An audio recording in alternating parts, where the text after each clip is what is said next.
After Hours. On this episode of the History of the Course After Hours podcast, we discuss the Dillinger-esque band from Canada known as The End. Make sure to follow us on Twitter at IsSurvivedByPro for news and latest episode postings. Make sure to subscribe to the show, leave us a 5-star review, and write us a comment on YouTube or whatever podcast service you're using. And if you'd like to see us do some live streams, leave us a comment or tweet us the keyword stream. Now, without further ado, let's start the show.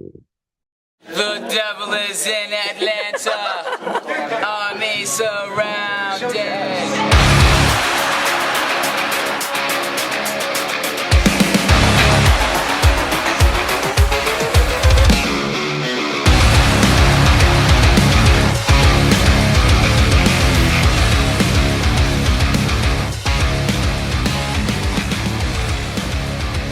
On a languid Sunday afternoon in the summer of 1999, I saw the future of metal. Not in Boston or New York. It wasn't in Toronto, Philadelphia, or New Jersey, but in the most unexpected of places, Brampton, Ontario. At a tiny Legionnaires' Hall called the Irish Centre in Brampton's industrial section was where I first witnessed The End. It was the band's second ever show, and by their various band shirts, immature demeanor, and youthful appearance, they could have been any local band borrowing the minivan to play an all-ages matinee. That was, of course, until they started playing. In a short, terrifying set of oral and visual obliteration, the Inn unleashed a collision of frantic grindcore-style runs, unorthodox jazz-inspired chords, blood-curdling screams, flailing limbs, and nearly decimated gear. By the end of their set, guitarist Andrew Hercules sat slumped on the floor, blood pouring profusely from a cut on his head. He'd been tagged by a stray, flailing guitar during the performance. The End had served notice that they were ones to watch. Welcome back to the History of the Corps After Hours podcast, where each and every episode I, Curtis, sit down with my good friend and avid listener to the History of the Corps podcast, Erik. Erik, you comedian, you comedian, you think you're so funny, man. That was actually good timing.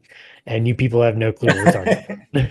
So, no, that was good. What's going on, man? I'm just sitting here imagining being in that little, beer hall in 1999, listening to this craziness. Oh, it's a guitar. Could you imagine? Flying guitars, bleeding people. Flying guitars, blood everywhere. It's great, man. It's a great Saturday night. Yeah, we'll get into that band here in just a moment. Give you just a little tease there, a little appetite, a little whet your appetite there. But first, yummy. But first, Erik, you brought your spotlight with you. What band are you putting in the spotlight today, Erik? This is a little local one here to Tulsa, Oklahoma, called the Pariah System. Who? Are you ready? Yeah. So this is a little 5-piece local to Tulsa, Oklahoma. They formed back in 2022. I would describe them as a melodic metal.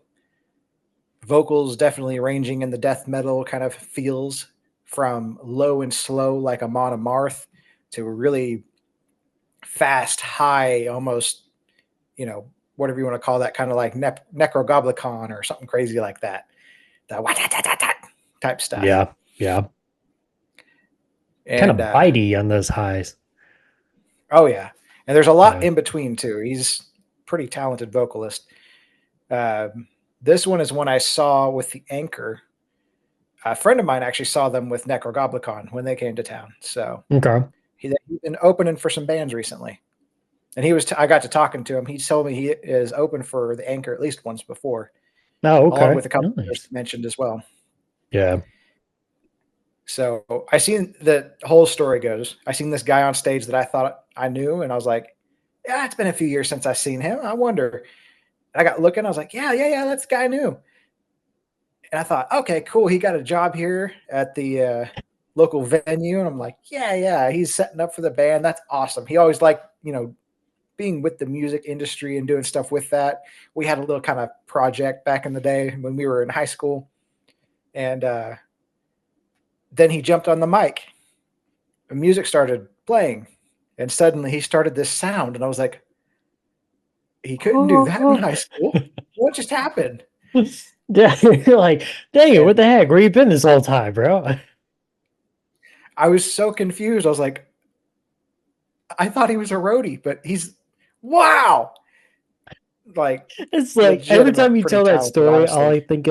all I think of is Josh telling the story about Robert Meadows. Well, I guess two stories. It'd be Robert Meadows from A Life Once Lost, and then I can't remember his name off the top of my head from Handshake Murders. Of course, it was the same show, and it's like Handshake Murders guy. He's all up there smoking like crazy, and then he said Robert Meadows looked like he was just some homeless guy that walked and just decided to get up there on the mic real quick. So yeah, that's funny. But yeah, just somebody just walks up from the crowd and jumps up on stage. I was like, oh, cool. Yeah. Maybe he got a job here. He's always been around town. He really liked the music industry. I didn't know he'd formed a band and learned some new vocal styles back from when we used to play. Right. Yeah, very impressive. And all those sounds and all those screams, he can do those live. It's pretty amazing. Instrumentation comes well from the stage as well. They do not have any full-length albums as of yet, being just a couple-year-old band. They're still kind of little. They got 9 or 10 songs, I think, total from what I saw. And knowing the lead vocalist, I've known him for a few years, he would probably give his left leg for a chance to record a full length. Oof. Wow. I That's mean, he would bold. love to do that. He would love it. I know it. Their Spotify, which this was written by them, they describe themselves as where to go, symphonic symphonic metal, death metal. I thought I saw death metal. Where did I see that? Okay, maybe just some symphonic metal, I guess then. Maybe early on, some of their early stuff might have a little bit of Okay. symphonic stuff going Okay. through it. Seems like their more recent stuff has kind of been getting away from that. Now I will say their structure of their songs may be symphonic. Not symphonic musically, but symphonic Right, I was gonna say, I structurally. think that's, yeah, I feel like that's kind of like what they were saying too. Where did I read that? Because like I said, melodic metal is really where I would stick them as a whole. Because they do have that rise and that fall of, the action like you do in symphonic movements. Right. Now they're not And who knows? 14 minutes long like symphonies, Yeah. but Right. Yeah. Well, and who knows how long ago they wrote that too. Under 1,000 monthly listeners, Eric. Have they been around only since 2022? that's according to everything I found was they So started popping up discography about wise. 2022. Okay. I didn't know if you got the inside scoop with Jacob there. Yeah, it'd be kind of interesting to see if they, get around to doing a full length, because it's only singles so far, right? Not even an EP. Is They that's might what I'm have one technically seeing. EP, Yeah, I'm which not seeing it. All I see is EP. just, yeah, all I see is just singles on. Oh, well, no. Okay, no, I guess this one's Past Ways of Darker Days 23. That's got 3 songs on it, and those were the 3 singles that came out before it. So I guess, yeah. Okay, so technically you got one EP. Right. Yeah. Get that full length out, bro. I bet if they get a chance, if somebody sponsors them, if they get signed to somewhere, they will pump one out. Like I said, I've known that guy a long time. He is ready to write some music. He always loved the music industry. That is just Burst, such a passion for him. bursting at the seams, man, to get one done. Oh, absolutely. That'd be cool, man. It'd be cool. Oh, yeah. All righty. Anyway, Pariah Pariah System. That's the System. name. Hmm. Check it out. Worth a little listen. Yeah. Worth a listen. All righty. Well, let's talk about the band we got in store for the listeners today, Eric. Today, we're talking about the band known as the Canadian band, known as The End. How were you introduced to The End, Eric? Never heard him before the original. Nah, even if I had, I don't know that it would have connected because it's just such a, you know, nonchalant kind of name. Oh, it's the Right, end. yeah. Okay. It's The End. All right. All right, on to something new. We're How talking would about that you song from Silverstein from like right? 2010. Is that what we're talking about? How would you describe The End to a brand new listener, Eric? Let's see. The first two are pretty heavy metal-ish stuffs. There's definitely splashes of Stuff. other things in there. Yeah. Stuffs. You got your metal or your mathy core stuff going on, especially that first album is where I really felt that. Hmm. And other things kind of in and out there. There's no such thing as true metal anymore, true rock or anything What else. is You're metal? throwing in elements. Exactly. You got Yeah. elements from everything coming in. You got some Right. hardcore elements just a little here and there. So the third one is definitely more 50-50 vocally, uh, cleans versus non-cleans. Right. And musically, it sounds like they slowed down a little bit. Those first couple, like I said, the math rocky type sounds tend to be really fast. That math sound is typically quickly and cleanly played. Like so, these are a little bit slower, not quite chug a lug type slow, but definitely It's just slower than those it's first two albums. yeah, definitely a very stark contrast from Transfer Trachea to Elementary. Very two different Right. albums there, man, style wise. And we'll get into more of that in a second. Yeah, definitely, especially at that time There's when two eras. Transfer, right. Definitely when Transfer came out, that's the time of Dillinger Escape Plan. Everybody was, in love with Dillinger. They wanted to be Dillinger. They wanted to basically copycat it, but make it their own, so on and so forth. But the other thing, we're going to talk about this several times over the next several bands that we're going to talk about. There's this era right here that we're in the early 2000s, late 90s, early 2000s, that a lot of bands were trying to kind of go for that Zayo sound as well. And at times I kind of hear that too with The End. And yeah, you said it too. There's kind of that style going from that math core. I almost kind of would call that last one like alternative metal. And I think it was kind of described that too, Yeah. actually. But yeah, there's plenty of clean vocals on that final album for sure. So yeah, definitely the first and last album, two totally different things, man. Let's talk about that first album real quick, Eric. Their debut album, Transfer Trachea Reverberations from Point, False Omniscient. Say that 10 times fast. I dare you. It's a nod to the popularity of mathcore. Like I said at the time, inspired by Dillinger Escape Plan's album Calculating Infinity. If for some reason you've been living under a boulder and you have never listened to that album before, I highly suggest it. That's a good. Oh, bro, you should listen to that one. That's a good one. Um, so my first question to you, Eric, is what's maybe more like, I mean, are you a fan or what is your history of the genre of mathcore? Math rock, math core, whatever you want to call it, the mathy Yeah. stuff. I don't mind it. I can get Do you down with like it at math? times. Do you like doing math homework? Personally, Uh, I yeah. love the guitar riffs you get out of it. The Okay. weird licks on the drums that you Yeah. get from it sometimes too is just it's really cool when it all comes together and the random time signature changes that you can get in the middle of it. It's a really cool piece of art. It really it's avant-garde, Yes. Curtis. It's art. It's avant-garde. You don't understand, man. It's avant-garde. Yeah. So I can get Um, down with it occasionally. okay, cool. And then how do you feel about their debut album, Transfer Trachea? Reverberations from Point, False Omniscient. Let's see. The album itself, pretty decent. I do like the music pretty well. I do. My one gripe, and this is me really, picking at it, little pieces out of it. The vocals are very much of that era. Mhm. Very raw. They don't necessarily transcend the ages like some vocals will. These are definitely, oh, well, that's late 90s, early 2000s. I can feel it. Right. Yeah. Yeah, for sure. That's just Speaking my of, opinion on that.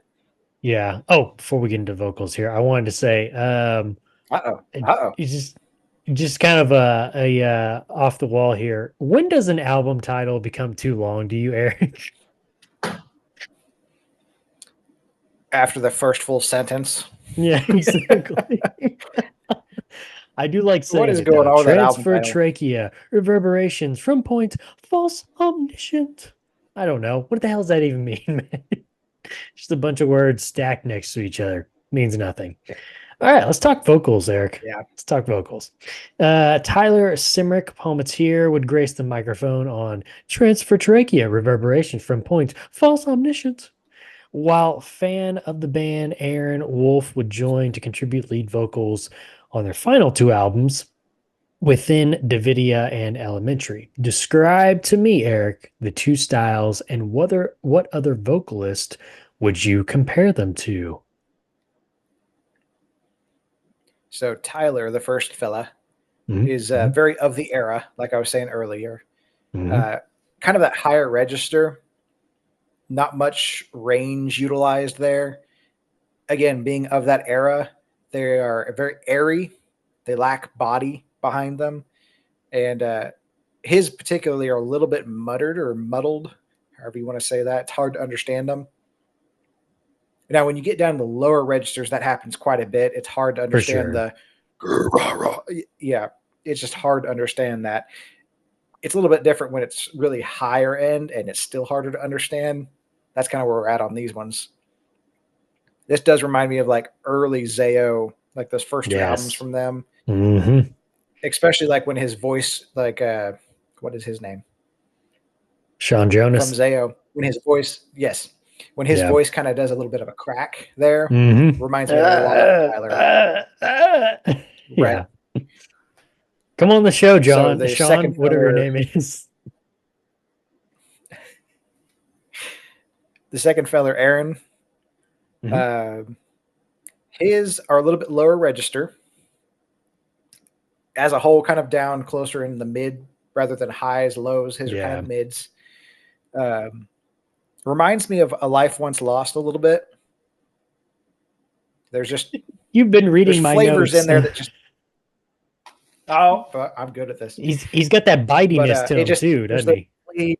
yes, that's Yeah. it. The horse barking, I think, is what they Mhm. described it. The subhuman cries of a gorilla or whatever it was. Yeah. Classic. His cleans, though, since we don't get cleans from Mr. Tyler, Aaron's cleans could almost interchangeable with, like, say, Aaron Gillespie or Spencer Chamberlain or some other Under Oath style Okay. of that time. Yeah. Even though this is before their big breakout albums, which Yeah. that's something I found interesting. Who influenced who? I don't know. That's just one of those things. It is weird to think about that this band's final album came out in 2007. I always look at that and I'm like, that just cannot be right. But it is. So there's that. Let's talk about those two final albums here. The two albums Within Davidia and Elementary see a gradual shift in the band's style, kind of like we've already discussed, away from what put them on the map in the first place. Now, in your opinion, did they stray too far from the path? Nice. Leading to their eventual breakup? Probably. Even with the change in harsh vocals, because that does happen. We've talked about that time and again. You go back to guys who just blow out their vocal cords, or they just drink and smoke until their voice is different physically. But it would have if they were stuck with that heavier overall sound, it would have been less jarring still, rather than, the way they did it. They went from very heavy in that first album to the second album, still pretty heavy, but I don't know if it's the music slowing down a little bit. It just doesn't feel quite as heavy to me as It's a piece of work. yeah. It's just I feel like it would be so hard to try to go from what you're doing on that first album of that math rock, math core Mhm. to just like toning it down. It's like, dude, there's no like gradual step to me from mathcore down because it's Yeah, either you're doing this or you're not doing it because mathcore is so it's full of that technical and like crazy and chaotic and right. nothing else really kind of repeats that in a gradual like step down. So it just feels more like I don't want to say a fall flat on your face, but I mean it feels like you're kind of tripping maybe, you know. Right. I mean, I understand slowing down again with age. That'll happen. Right. You know, dude's fingers get tired because For I can sure, only yeah. imagine that math course wild. Oh yeah. But if they would have stuck with just a heavier sound, like in the second album with that third album, like the song "Awake" on the last album, really good song. But that's the only one I don't think it has any clean vocals in it at all, or if it does, it's very, very small. Everything else has a good chunk of clean vocals throughout it, which is such a big turnaround compared to what we were doing in the first two albums for sure. You speak of who influenced who, and you mentioned Awake, question mark. Did they influence Zayo? Hmm? One of the better Zayo albums Yeah, out there? Hmm? it is a Maybe? pretty good album, actually. Yeah, It's a great album, it's man. one of It's a those great slept on albums album. we talk about Oh, so slept on, bro. Yeah, Josh really because felt they're not like awake with yet. It's just a question. exactly, you're not awake. We're gonna wake you up here. Josh really felt like, their last album, Elementary, is just such night and day difference. And we've discussed that, here a couple of times with the rest of their discography.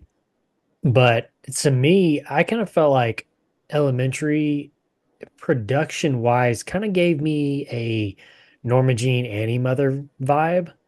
And it's that kind of like hollow sound at times. It just doesn't feel like you have everything mixed in. I don't know. It's kind of it was an interesting thought when I was listening to it. I was like, oh, I'm getting like Auntie Mother here. And then naturally I had to go listen to Auntie Maybe Mother. I mean, it's only natural, two or three times. So yeah, exactly. So um, how about those unsettling album artworks on all three albums, Eric? Me and Josh discussed it on the original episode. Um, each one separately. This one behind me is their second album within the video. This is actually I just found this picture online. Somebody had taken the lyric booklet and opened it up so you can see the backside over here a little bit. If you see the full picture of it though, it's like I have to look over here. It's there's the house. So like this house is behind me on the front cover of it. It's like the house is way back over here now. And this is like the road leading up to it. I feel like this picture on the back side of the CD is more disturbing than this one, to be honest with you, man. And it's those tones, the filter and everything like that. But then we started talking about Elementary, and I asked Josh, I said, what the heck is going on with that one, man? And he wasn't for sure. So we thought we'd get a third opinion here. Eric, what is going on in that artwork for Elementary? The pyramids, the logo, Well, the all of it. I'll give you some thoughts beforehand on Okay. the others. Yeah. Transfer trachea. I just wanted to say, ew. Looks like inside body parts from something. The more I Like, look at it, I honestly, feel I like got it's to like looking at that. go ahead. Could it be a windpipe or a trachea That's what I was with all thinking. It the was different like stuff coming off of it? it makes me think of like a 3D scan of like a trachea or something, maybe, or some type of body part. I don't know. I'm not a doctor. Yeah, it's bleh. Ew. But anyway, I think you and Josh both said you don't like seeing that on album covers, and I'm Yeah. there with you. Like, not that it was a bad thing for me because Slipknot, but I picked up one of their albums. I was like, I've heard a lot about this band, and I turned it around to the front, and it had like a zipper on it. I was Oh, like, yeah. that's kind of weird. And then I opened it up and I realized, Oh, oh, that's supposed to be like human flesh, and that's a zipper. I literally dropped it on the ground. I was like, no, ew, never mind. ew. I wipe my hands off it. Unclean, unclean. So it's Yeah. just disturbing, and I'm not here for it. I don't really Well, like that. and we talked Death about, metal and whatever that is with yeah, Slipknot. You could do that, whatever. I don't care. we, But it's yeah, just we talked, it's really off-putting for me. we talked about this era right here of like unsettling and like shock value album artworks. It's like, whatever. Yeah, okay. So just a trend, for the times. But anyway, carry on. So within Davidia, looks like that crazy farmhouse with sepia tones, like you were talking about there. Um, Almost like a projector slide. I was looking at it Ooh. really close on the front album, and those projector slides right before they melt, they kind of bubble up a little bit, Yeah. and you can actually see up in the corners, right above your head. Actually, there's a little bit of bubbly area where it looks like it's just about to melt or catch fire. Yeah. Like, indicative of this is all temporary. This is it. Right. This is the end. I was like, that's actually kind of cool. I kind of enjoy that. That's a third level stuff right there. Pop. Pop. Poke the bubbles. Pop. So then we get into Elementary. Okay. So we've got some weird pyramid, got a crumbling modern city encompassing it. It's all falling down around it. My big question is, though, what's with the symbol that's in their name? Like the circle it's got 4 little arrows going every which direction. Yeah, I don't Like, know. where did that come from? Like, if you had that from the beginning, okay, yeah, whatever. That's your symbol or whatever. Yeah. But third album down the road, why just suddenly pop that in there? That's going to be like, that's the new t-shirt design right there. It's just kind of odd to me. Yeah. Is it like a dream catcher or something? I couldn't figure That's that what out. that's what always made me think of, was like a dream catcher. But I don't know. Just really strange to me. There's a lot going on and none of it makes sense. there's a lot going on and I don't know what it is. Yeah, it's very strange. And I don't know. Always, every time I look at this album artwork, the way that the bricks are and everything, it looks like the pictures all like digitally like glitching out almost. It just messes with my eyes more than anything. I mean, it's just bricks, but it just kind of looks really weird. I'm thinking, is this a crappy picture or what's happening? Yeah, I don't know. It's weird. Just count the pixels with me. Yeah, exactly. Oh my gosh. All right. Well, we've made it to the end of the episode here, Eric. It's time for your favorites, your favorite albums, songs, lyrics, riffs, so on and so forth. Take it away. So we'll start with albums, and just by the number of things that I saved.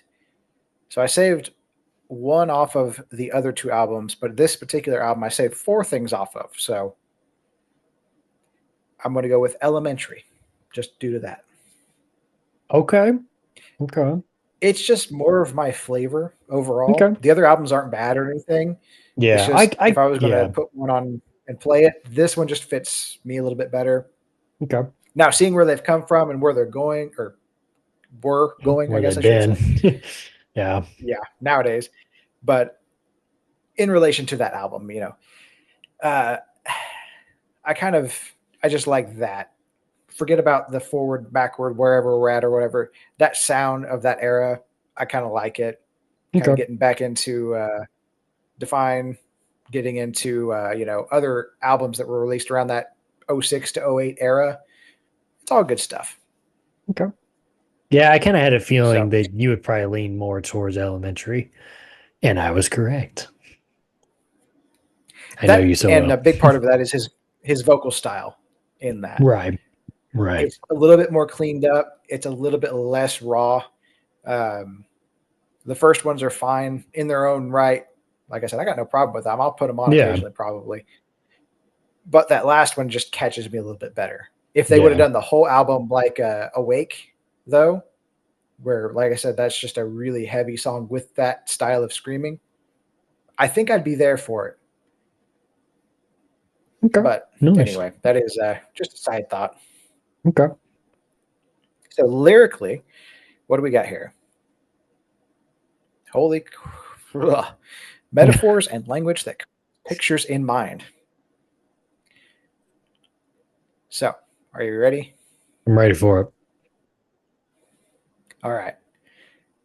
And there it goes again, said the blind fawn, and the circled pack of predators. Blah. Let's just start completely over. Redo. There it goes again. See, there it goes again. Said the blind fawn to the circled pack of predators that had gathered in the wooded clear. I never once questioned my life's purpose or my self-worth. That song, that is from In Distress. And like I was reading off there, those metaphors and the language that creates pictures in my mind. Okay. I like it. Okay. Nice. What else you got? So let's go to songs. Ready? Okay. Top 3. Number 3. Go with Sonnet from that first album. Oh, okay. Okay, he's going for a little I did like that transfer one. trachea.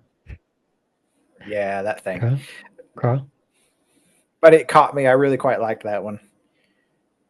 Number 2, you ready? Number 2. In Distress. Imagine that. I just quoted it. Shocking.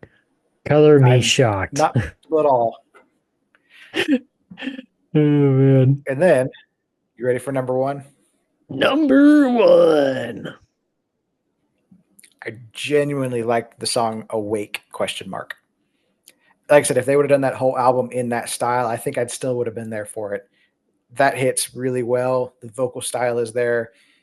I do think we're heading towards the Zaoe sound in that particular one. Like you said, a little bit of anti-mother kind of feel as far as production goes. It's just a good song. I like it. It's a good feel. I'll tell you a riff that always sticks in my mind from the end is that riff through Dangerous. That especially coupled with the drums just going on those toms. It's like, oh man, that's pretty good. Pretty nice. It's the first song off Elementary.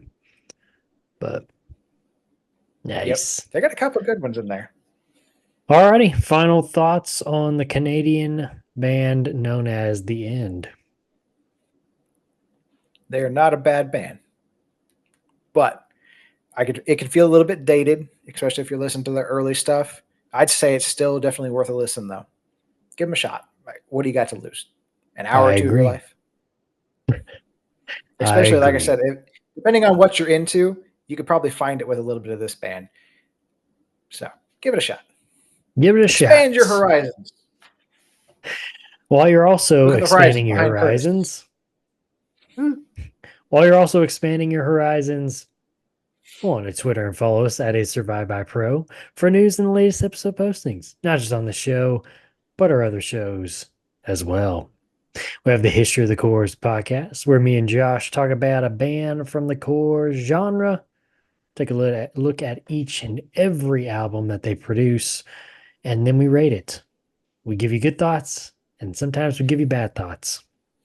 We also have the Red Right Hand podcast, which has covered all 6 seasons of the BBC/Netflix hit show, The Peaky Blinders. And we also have the Throne of the Dragon podcast, which has covered season 1 and season 2 of HBO's House of the Dragon.